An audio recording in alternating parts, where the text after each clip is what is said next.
Roots were their religion, along with dwarves, fire giants, and wolves. The roots grew until you see their cradle of liberty. The one they call Magnus.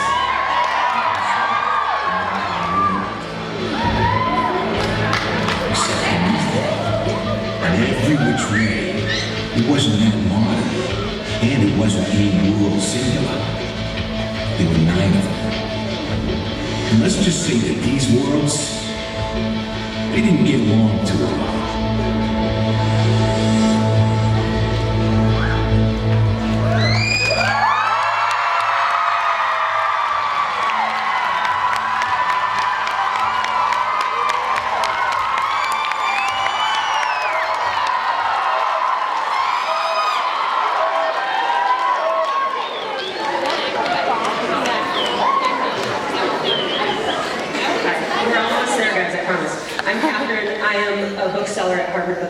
And I first read Rick Riordan 10 years ago.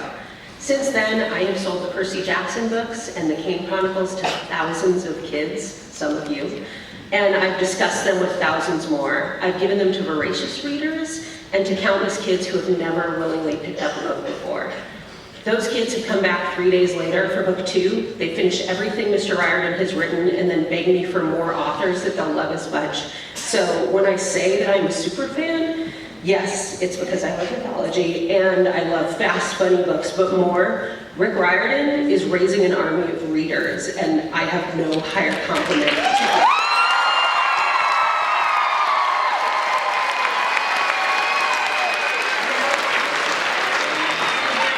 Magnus Chase, and if you're like me, when a beloved author closes the book on characters you adore, a new series is super exciting, but also terrifying, because what if everything is different? And also, I really need to know how Nico is doing. I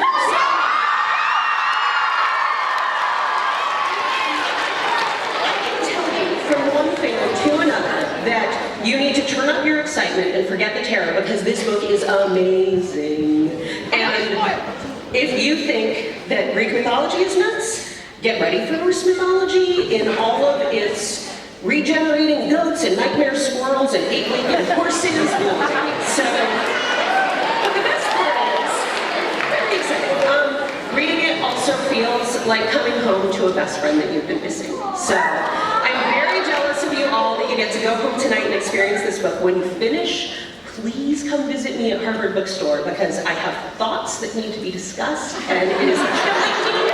So, right now, please, let's show him how loud we are, how excited Austin is to see Mr. Riordan.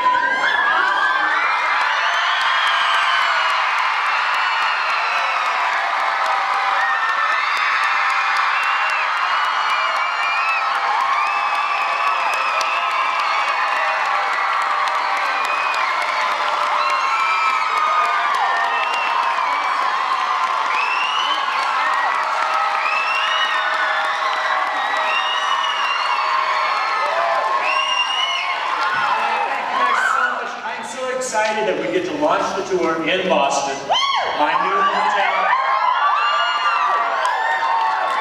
And the day before the book even comes out, you guys are going to get your hands on it. So that's so I thought what I'd do is I'm just going to give you a little background, because people are always curious, how did you become a writer? You know, where do you get your ideas? So I'll talk to you a little bit about that, give you the background, how I got here, and then I'll tell you a little bit about Magnus, and I've got some interesting surprises for you at the end to talk about. And then we've collected questions from the audience, and so that's always my favorite part, is getting some questions from you guys.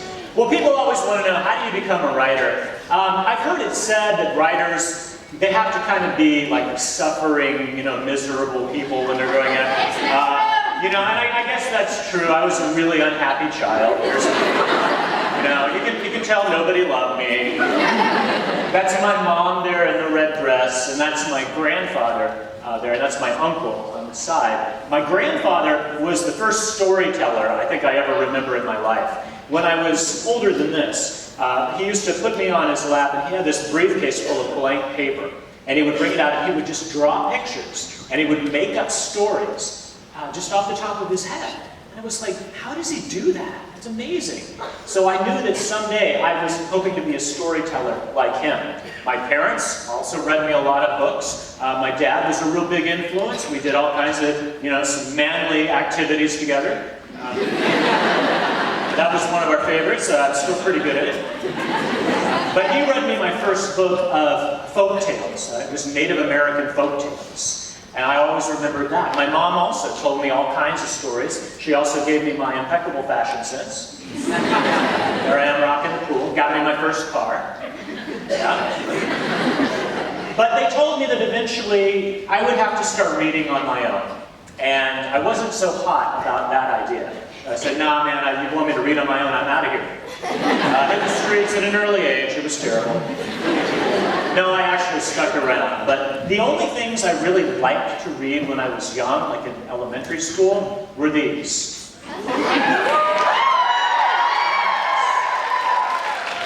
My uncles had this huge army chest left over from when they were kids. Had all the gold and silver era DC and Marvel comics. So I grew up on the original copies of like the very first Batman, Superman, Fantastic Four, all of those guys. And as you can tell, one of the series, and this is a copy I still have, was The Mighty Thor. And I loved that series. It was so cool. So I read those, and if I could have just read comics forever, I would have been great. Unfortunately, I had to go to school and read other stuff. Middle school, man, it was bad. These are my teachers in 6th, 7th, and 8th grade. I don't remember a lot of them. I remember Mr. Fielder there on the second row with the disco sort of collar on. He was the band leader. He was pretty cool. This guy down here was my history teacher, Mr. Phelps. We were pretty sure he was an android because he had absolutely no emotion. You will turn in your homework. Exterminate! Exterminate!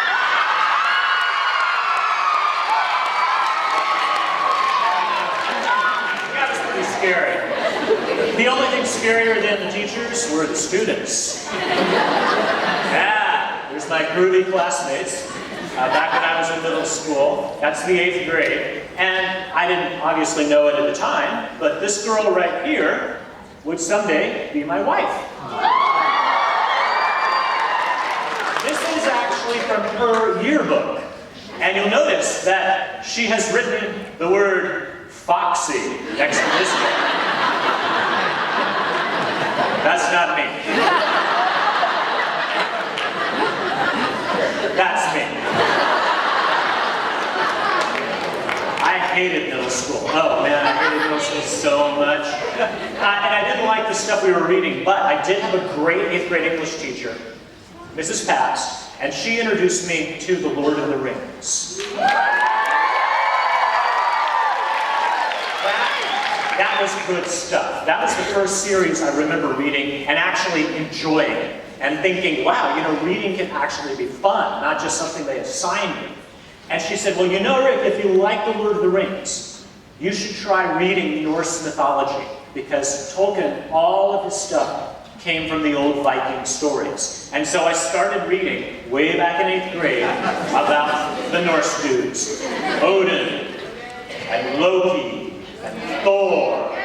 Oh, these stories were so great. I loved it. And I started thinking I should write about them. In fact, when I was in Mrs. Papp's class, I wrote a story for her class, and she said, wow, Rick, this is really good. You ought to send this off and try to get it published. That was the first attempt I ever had at getting published when I was, 12, 13. And this is what I got back. That's my first rejection note. The guy was really nice about it, and of course this is way before email, it's before anything. We just had to wait by the mailbox to see what would come, and it took about 2 months for me to get this response. It's so old that it's done on a typewriter, on carbon paper. So we didn't have Xerox machines either back then. And he says, dear Richard, first of all, let's get it straight. There's no such thing as being too young to write. If you're old enough to tell a story, go for it. He said, this is really good for somebody who's 13, but we're a science fiction magazine. This really isn't science fiction, so we can't publish it. Keep trying. My mom was so proud that I got rejected. She put this in a frame, and she hung it in our house, and I had to look at it every time I walked through the living room. True story, when I was in college, my mom's house burned to the ground. Everything was destroyed. Except that. They pulled the rejection note out of the fire, put it back in a frame, and it's still hanging in my mom's house. It's a powerful thing, rejection.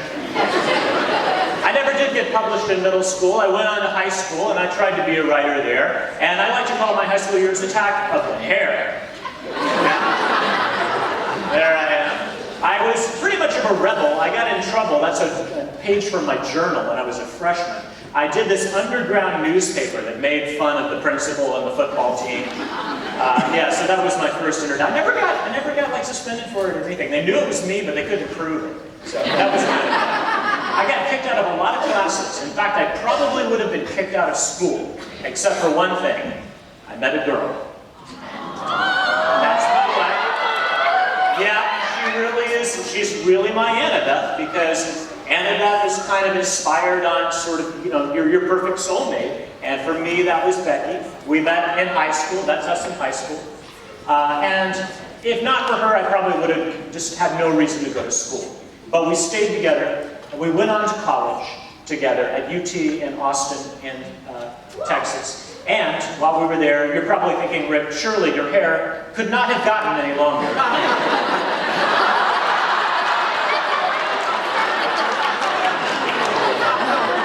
Yes, it could.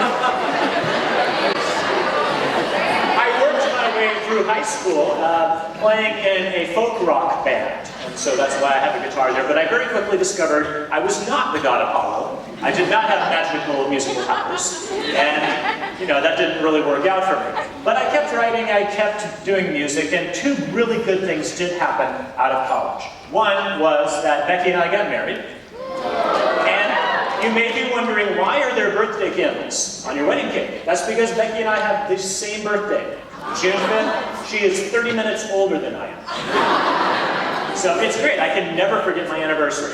And the other good thing that happened is I got a job, I became a teacher, and I had to cut my hair. I loved being a teacher. That's me in my classroom, that's one of my 6th grade classes. I taught everything from 4th grade through seniors in high school. I taught for 15 years in Texas and California. I taught public schools, private schools. I taught a whole lot of kids over those years, and I really, really had a great time with it. The thing was, though, that while I was teaching middle school, I had this strange desire to contemplate murder. I don't know how. And I started thinking, maybe I should write a murder mystery. And I did. The first book I ever tried to write was an adult private eye novel. This is actually my brain map, my outline for that book. The whole thing is about the size of a doorway, and every square is a chapter. I'm a very visual thinker, so I had to do that so I could kind of see where the novel was going.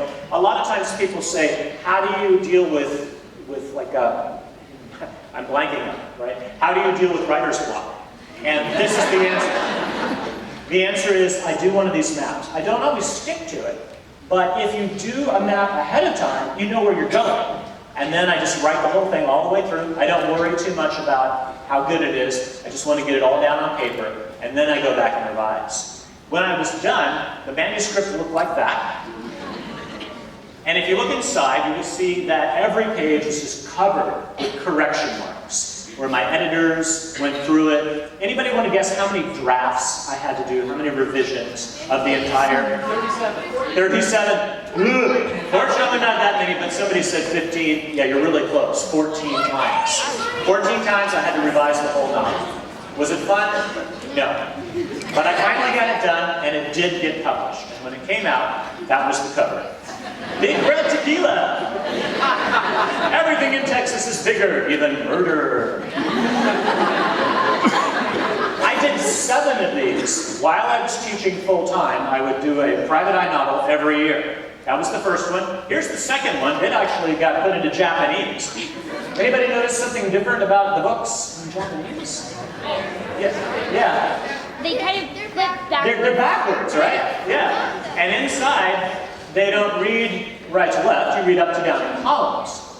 The first time I showed this book to somebody, I was talking to a school out in California, and this girl said, "Oh, so that's why." I was like, "What?" She said, "I was on the plane with somebody, and they were reading in Japanese, and they kept going." Finally made sense to her. I had a lot of fun with these, but I didn't exactly quit my day job. People often ask, "Oh, what did you do before you were a writer?" Well, the truth is a lot of writers keep with their day jobs. They do two things. They teach, like I did, and they write. They're journalists, and they write. They do something else. And the reason is it's kind of hard to make money as a writer. Now, to illustrate my point, let me say this. How many books do you think the average American reads during a year? Anybody want to hazard a guess? How many books does the average person on the aisle right there? Yes. 20. 100. 20. 100 books? 20? Any other guesses? Yeah. 5? 25? The actual number? 15. I got it! Except one. Now that's the average.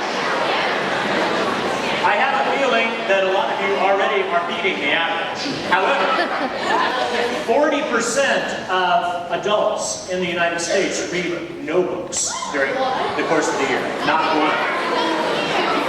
Okay.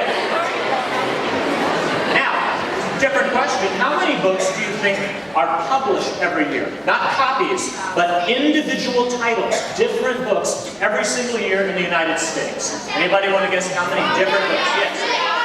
2,000, 1,000, the actual answer? 328,000. So, if you're a writer, and the average person is reading 15 books a year, and you're competing with 328,000 books every year, what are the chances that they're going to read your book? Not very good. The other thing is, how do writers make money? Well, the average list of a hardcover is about 20 bucks. Let's just kind of round it to that. How much of that does the author make? What do I take? Yeah, exactly right. 10%. The average price that I would make, probably around 10%. So every time you buy a hardcover book, I make $2. Now, where does the rest of it go? It goes to the publisher, it goes to the distributor, to the bookseller, to all the people that helped get the book into your hands.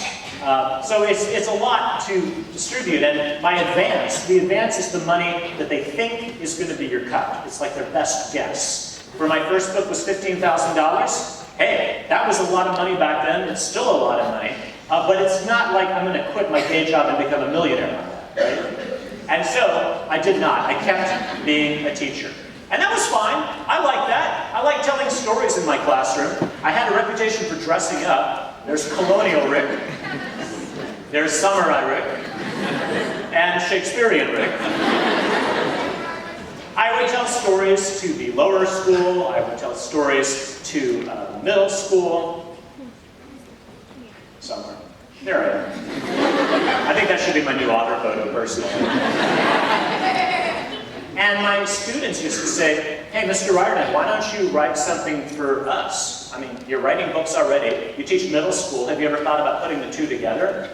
And, you know, like an idiot, I said, "Oh, gee, no, that would never work." I didn't really think I had a story to tell. And then something changed when I had children of my own. That's my older son. He doesn't look like that anymore. He just turned 21. I cannot believe that. Yeah. Well, his name is Haley, and I know you probably think, "Haley, isn't that a girl's name?" Well, no, actually, it's an Irish boy's name. That means ingenious, like Riley, you know, like Shannon, like a lot of those Irish boys' names. They turned into girls' names. We had no way of knowing when we named him that it would become the most popular girl's name of all time that year. So, sorry, man, but he's cool with it. We loved reading together, but this was not an easy kid. He was trouble with a capital H. He doesn't look like trouble, does he?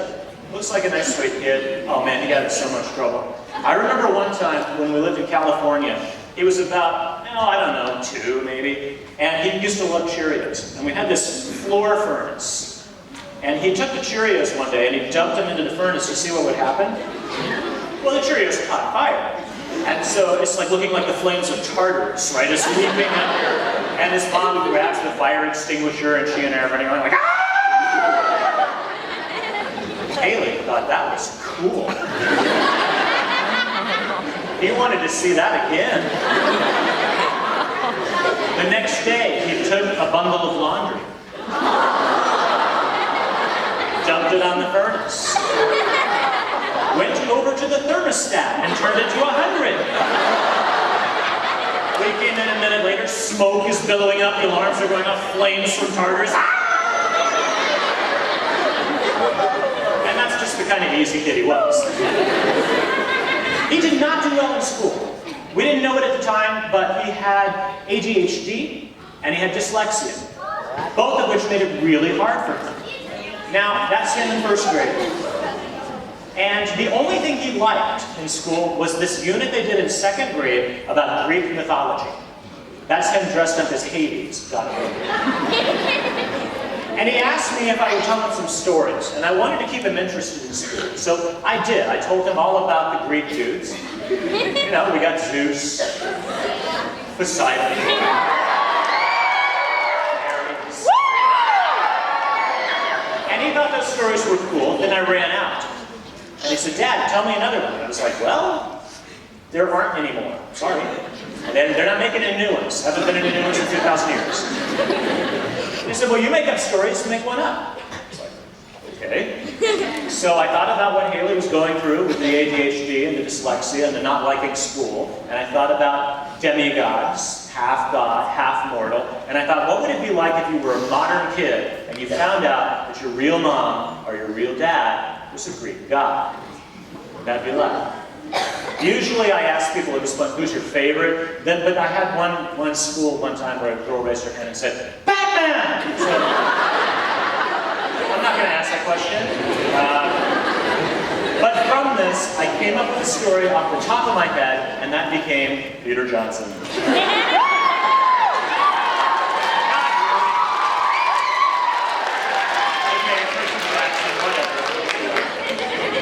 Haley liked it. He said, you should send this off to the publisher. So I did. I sent it off to an agent, Nancy Galt, that's Nancy in New York. She sent it to an editor, Jennifer Besser, at Disney Hyperion. And before I knew it, we were talking about turning this little bedtime story into an actual book. Now, Jennifer, my first editor over there, said, oh, we have this great idea. We're going to call The Lightning Thief, and we're going to have this cover, and it's going to look like that. And I said, wow, that's boring.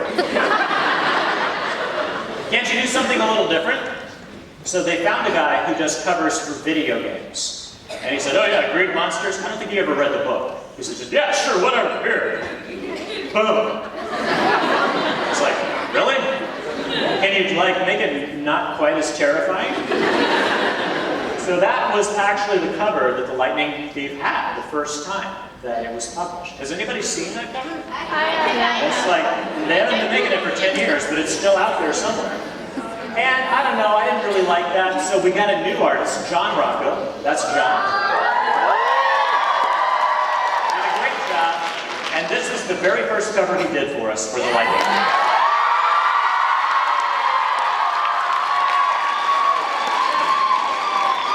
The weird thing about publishing is that every country decides what the cover is going to look like. Some of them go with the American cover. A lot of them don't. A lot of them say, no, our kids in our country, they wouldn't like the American approach. We have to do our own thing.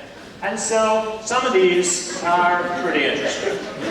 There's the Korean one. Not bad. That's Swedish. I really don't know what he's doing.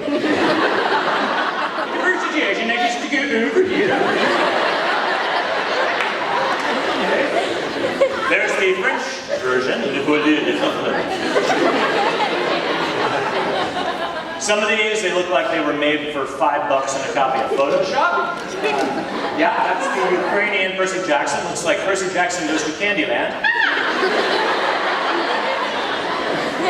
And of course, that one. The Percy Jackson and the Hotel Fugu Rudy.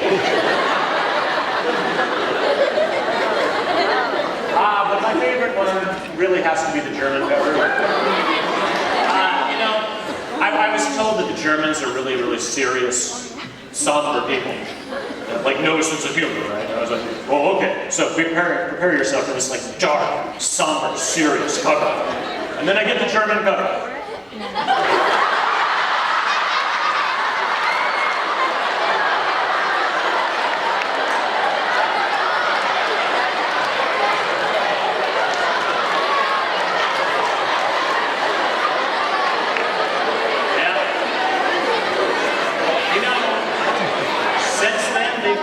Cover in Germany. I can't imagine why. That's perfect. Now it looks like that.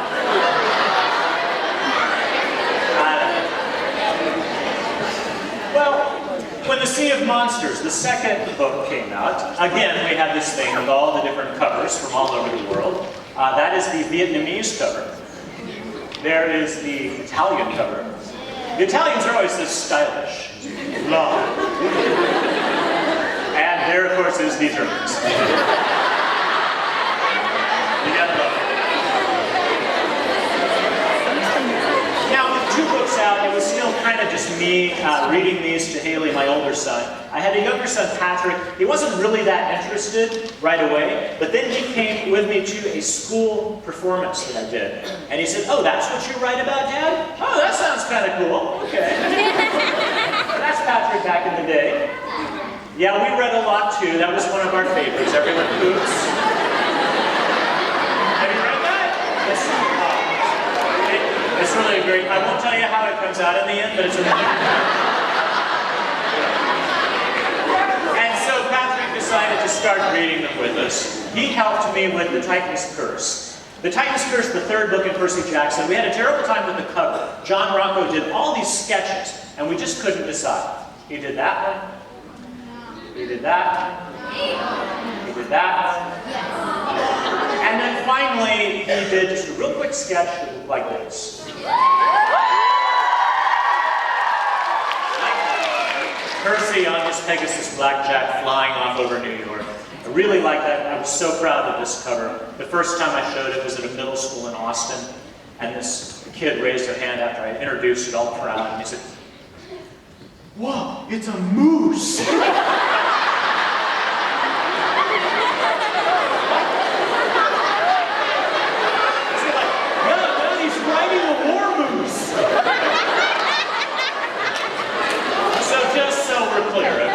That's a war moose.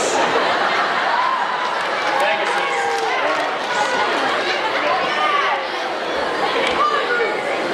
Well, this is the British version, which I like to call Attack of the Ketchup. They've changed this one too now. Again, I can't imagine why. But there's the British one that they have now. And so then I thought, you know, Percy Jackson was going to wrap up with 5 books. That seemed like enough for me. He would be 16 in the last book. I figured, you know, by then I could cover all of Greek mythology. So I did The Battle of the Labyrinth and The Last Olympian. But as I was writing, it became very clear to me that there was a whole lot of Greek mythology that I was not going to be able to put in these 5 books. So, even though I wrapped it up, I kept thinking about that. Since then, the covers have changed. I don't know if you've seen the new covers, but John Rocco also did these, which are pretty cool. I like those too.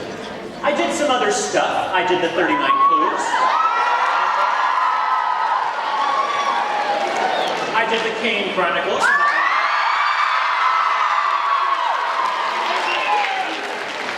And finally, I got a chance to go back to Percy Jackson's world, but I didn't want to just do the same thing over again. I've already done Percy Jackson and the Olympians.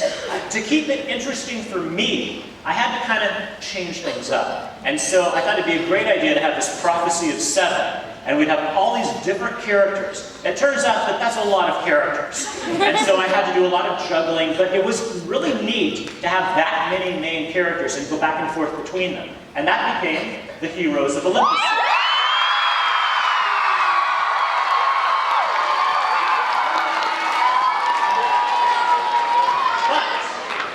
If you know me, you know that since I was 12 years old, I've been reading the Norse myths. Not working anymore. And what's the deal? What happens to the characters? I mean, I'm not going to give any spoilers, but a lot of characters are kind of literally up in the air.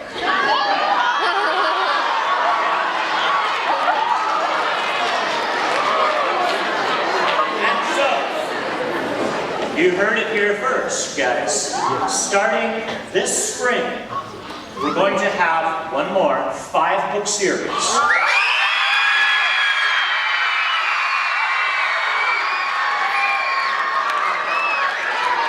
And the title of the series is The Trials.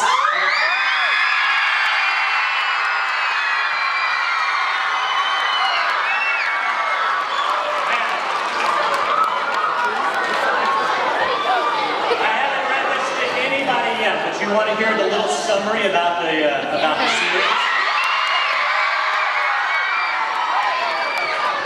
This is just what's going to be on the book cover to kind of give you an idea of what's going on in the series. How do you punish an immortal? By making him human. After angering his father Zeus, the god Apollo is cast down from Olympus. Weak and disoriented, he lands in New York City as a regular teenage boy. Now, without his godly powers, the 4,000-year-old deity must learn to survive in the modern world until he can somehow find a way to regain Zeus's favor. But Apollo has many enemies, gods, monsters, and mortals who would love to see the former Olympian permanently destroyed. Apollo needs help, and he can think of only one place to go. An enclave of modern demigods known as Camp Half.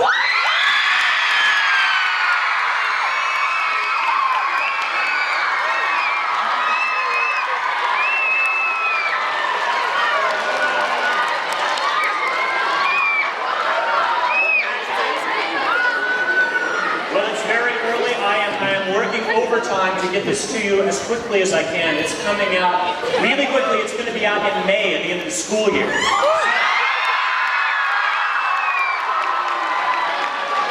This is still first person from Apollo's point of view, which has been really interesting and fun. But I can also promise you, by the end of this series is meant to be a capstone on Percy Jackson's world. It's like a trilogy of 5 series. And in this last series, I know, right? I'm crazy. But in this series, by the end of the 5 books, you will have revisited everybody that you care about.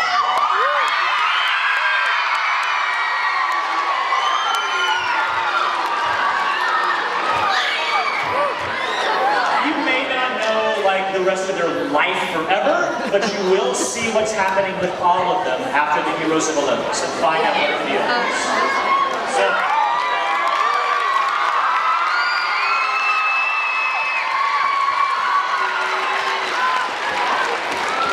I'll give you one more little piece of information. You know, Apollo is known for his terrible poetry. And you know how I do the funny chapter titles, right? Every chapter in the Trials of Apollo will start with a bad haiku from Apollo.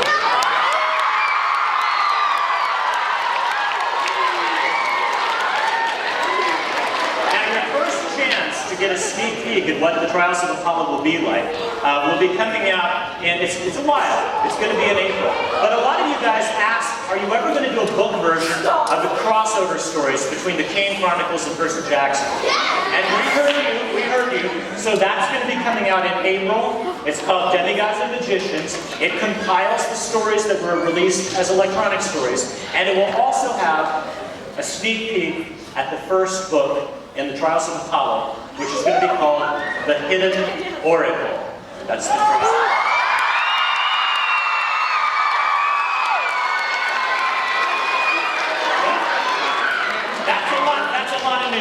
So if you're confused yet, don't worry, I am too. So, just so we remember, so here's the timeline. April 5th, Demigods and Magicians comes out. We get a sneak peek at the next book, which comes out May 3rd, The Trials of Apollo. And a year from now, hopefully I'll be back talking to you guys again for Magnus Chase Book 2, The Hammer of Thor.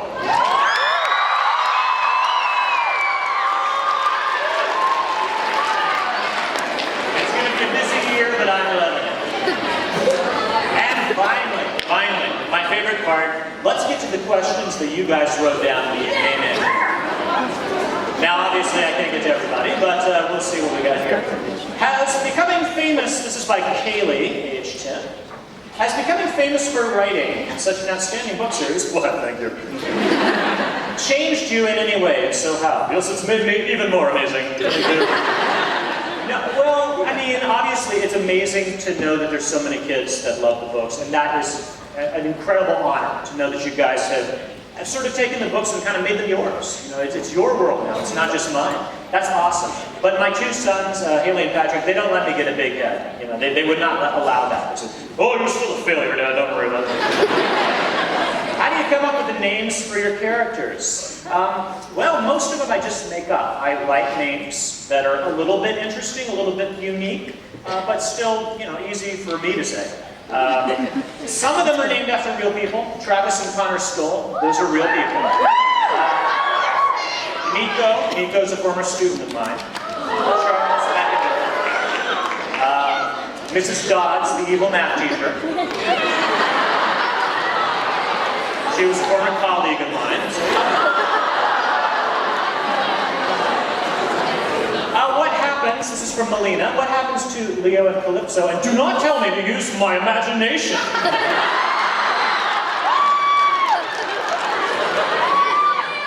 Okay. Well, as you probably can guess, in the Trials of Apollo, you'll find out.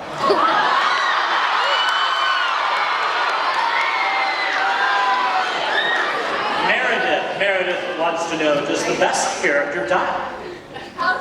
Well, you know, I solved that problem by just killing them all, so... Not really. I mean, I keep trying to kill them, but they just won't die. You know? I sent the guy to Tartarus, and he came right back. I don't know what to do. Isabella wants to know, what advice do you have for people who want to write myths? Well, pick a mythology that you like.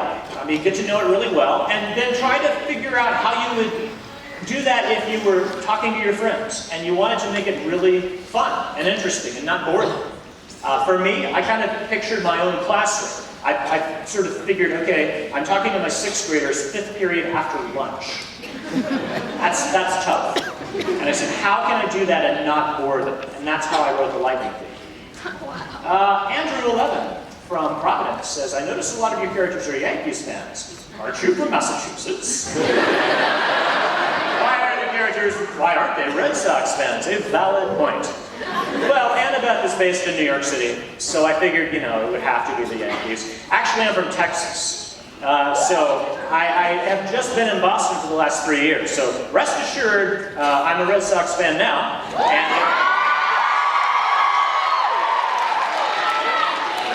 And Gage, age 12, from Stafford, Connecticut, says, if you could be any character from your books, who would it be? Oh, I think probably Chiron, the wise teacher. Although I don't think I'd want to be half horse. That would be kind of bad. Aislinn from Plymouth says, when writing books, how do you plan it all out? Do you know every single detail? Oh no, not at all. I do the really rough outline, like I said, and then as I'm writing it, the details will come to me, and then I'll just hope that I can make it all make sense and tie in with everything. What was different, Madison wants to know? Writing about Magnus than writing about Percy. Magnus is older, he's 16. He's also homeless at the beginning of this. His home is basically out here under the bridge by the Swanboats in the public garden. And that's where we start, where we see him. And so he has a very different sensibility. He's a pretty cynical character when you first meet him. And he's used to being on his own, taking care of himself. He doesn't trust people. But he's got that same dark humor, so that was pretty similar. Do you have any advice for aspiring writers? Yeah, that's Teresa, age 11. Absolutely, 3 things. Read a lot, write a lot, and don't give up. If you want more, there's a whole bunch of advice on the website, but it really boils down to that. And let's see. Wow, this Katrina, 17, from South Boston. Like many other books have had a profound effect on my life. Your books have been with me through childhood. It's so cool. I traveled to Greece this summer. That's so awesome. And I was overcome with emotion as I saw your books come to life before my eyes. That is awesome. How does it make you feel knowing your books have had such an impact on shaping this generation in a positive way? Well, I think that reading your note, that's the proof right there that it's had a good.